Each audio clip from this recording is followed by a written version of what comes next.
Diabetes. Now, if your body isn't making insulin or not making enough, your body cannot convert sugars into fuel in our body cells. And this illness is called diabetes.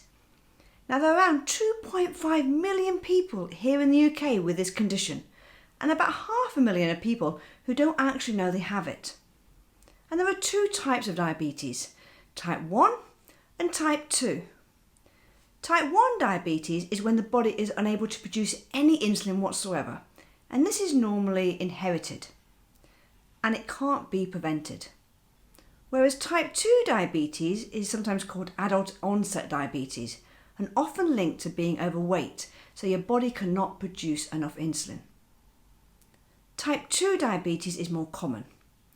Now, if treated, diabetes can be controlled by a better diet, lifestyle changes such as exercise, tablets and also injections.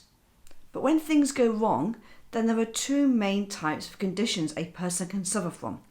Hyperglycemic, high, so too much sugar in the blood, or hypoglycemia, when there's not enough sugar in the blood. A hyperglycemic attack, it normally has a slower onset. They'll be very thirsty and frequent urination and a very fruit-smelling breath. Whereas hypoglycemic, well, it's a kind of a very quick onset. They can be very dizzy, aggressive, irritable, sweaty. Now, even though I've described the signs and symptoms of a hyperglycemic attack and a hypoglycemic attack, the only way you're really going to know for sure is by getting a blood sugar measurement. Now, anyone that's diabetic normally has a tester kit, and they will be testing themselves quite regularly.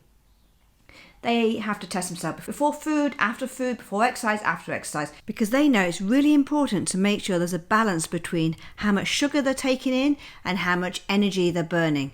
They should be testing themselves quite regularly. Now, the testing kits you can get, there's two different types at the moment. There's one where you have to do a little pinprick on your finger and put a blood sample on your testing strip. Or there's a new type now that looks like a 10p, a white 10p. It's kind of a disc they have on the arm. And they have a little Bluetooth device they just hold up against it. Now, that Bluetooth device is much easier for them to use because they don't need to keep doing pinprick tests all the time. I think the disc can last for up to a week on their arm before they have to change it. So it's a little bit easier for them to be able to use. And also you could do that because it's not invasive. You're just holding a device up to it. Whereas as a first aider, we should not be doing pinprick tests on anybody. We can always encourage them to test themselves, but we shouldn't be testing them. Unless, of course, our job has provided the training for us to be able to do that.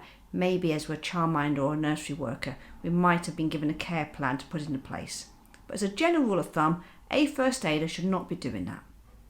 Now, when you've got that blood sugar reading, no matter if it's the pinprick or the disc on the arm, you will know if they're hyper or hypo. A normal reading should be between the range of 4 to 7.